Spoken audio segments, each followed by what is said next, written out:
Hello everyone, मैं हूं doctor Rashmi Singh.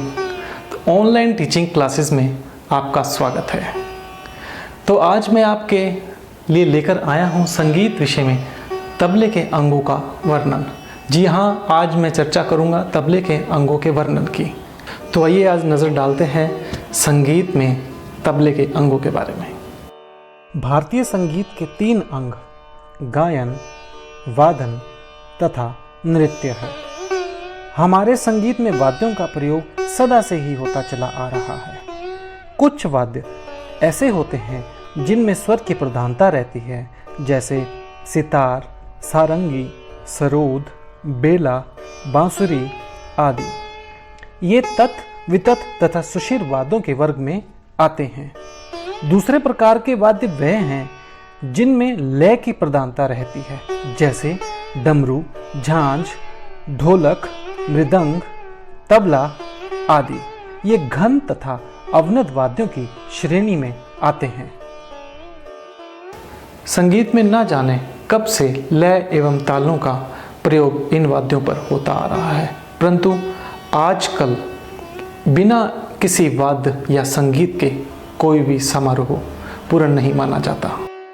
शास्त्रीय गायन की संगति के लिए पहले पखावज या मृदंग नामक वाद्य का स्थान सबसे ऊंचा था।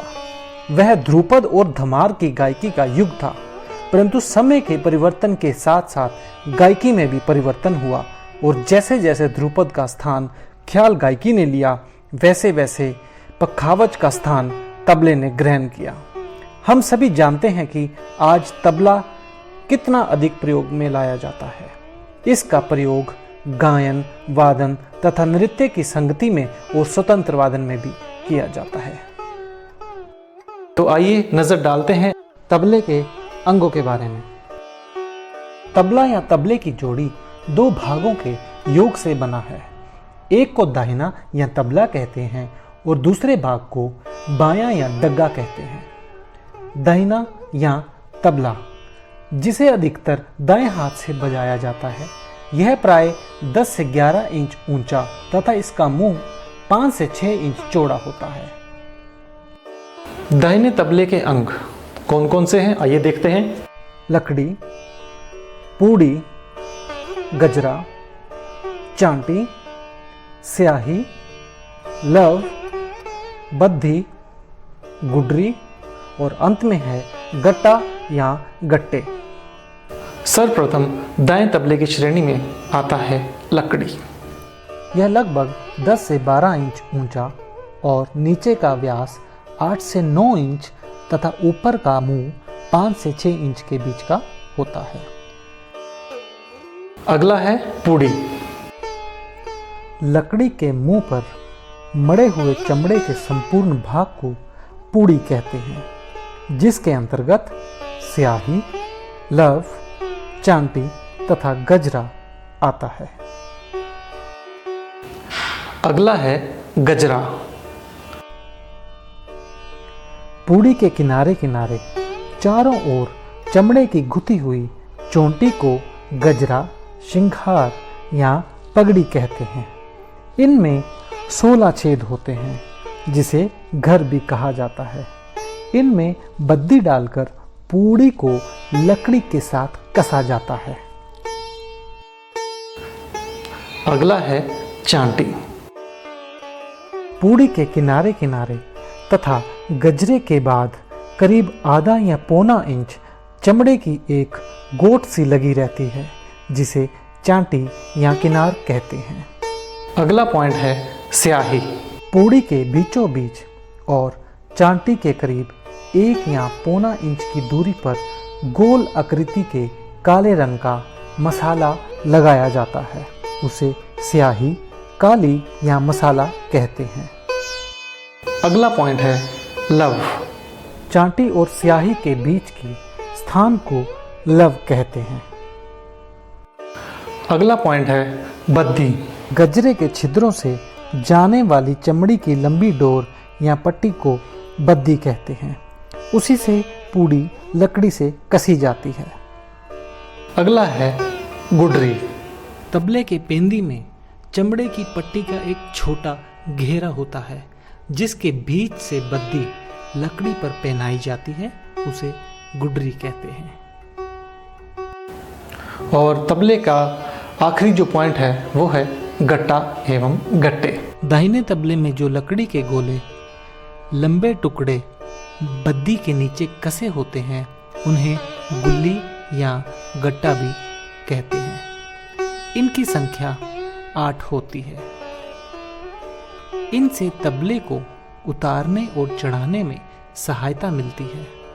तबला विभिन्न स्वरों में मिलाया जाता है, इसलिए गट्टों की बहुत आवश्यकता पड़ती है। ये था दायां या चट्टू के अंगों का वर्णन। तो आइए अब नज़र डालते हैं डग्गा यानी कि बायां। पहले अधिकतर यह मिट्टी का गोला आकार का बना होता था, परंतु सरलता से टूट जाने के भय से अब यह तांबे, लोहे अथवा पीतल या लकड़ी का बनने लगा है। इसके मुंह की चौड़ाई 9 से 10 इंच के लगभग होती है और दाहिने तबले की अपेक्षा कम ऊंचा होता है। डग्गे का दूसरा पॉइंट है पूड़ी। दाहिने तबले के समान डग्गे की पूड़ी में भी गोट, मैदान तथा स्याही आदि का समावेश रहता है। और इसके बाद आता है गोट। पूड़ी के अंदर किनारे किनारे लगी हुई चमड़े की पट्टी को गोट कहते हैं। और अगला पॉइंट है स्याही। पूड़ी के एक किनारे तथा गोट से कुछ स्थान छोड़कर करीब 2.5 या 3 इंच का गोला काला मसाला लगाया जाता है, जिसे स्याही कहते हैं। दाहिने की तरह बाएं में बिल्कुल बीच में स्याही नहीं लगाई जाती, वरन मैदान में एक और लगाई जाती है। अगला पॉइंट है गजरा। जिस प्रकार दाहिने तबले की पूड़ी के चारों ओर चमड़े की गुथी हुई चोटी होती है, उसी प्रकार बाएं में भी गुथी हुई चोटी रहती है, जिसे गजरा कहते हैं। तो अगला पॉइंट है गुडरी। दाहिने के समान बाएं की पैंदी में भी चमड़े का छोटा गोला या माला जैसा होता है, जिनके बीच से बद्दी या डोरी पहनाई जाती है, उसे गुडरी कहते हैं। अगला पॉइंट है बद्दी। दाहिने की बद्दी के समान इसमें भी बद्दी होती है। इसमें कभी कभी सुविधा के लिए चमड़े की पट्टी के स्थान पर मोटी डोरी का भी प्रयोग किया जाता है और उसमें लोहे या पीतल के गोल छल्ले उतारने अथवा चढ़ाने के लिए डाल दिए जाते हैं। अगला है मैदान। गोट और स्याही के बीच के भाग को मैदान कहते हैं। तबले के विषय में, तबले के अंगों के बारे में मैंने आपको बताया है। आशा है कि आपको ये अच्छे से समझ में आ गया होगा। तो नेक्स्ट टाइम आपसे फिर मिलते हैं किसी अगले विषय पर और हम उस पर चर्चा करेंगे। तो आप बने रहिए और इस चैनल को सब्सक्राइब कीजिए, जिससे कि आपको अगली वीडियोस का बारे में आपको पता चलता रहे। तो आज के लिए इतना ही। Thank you.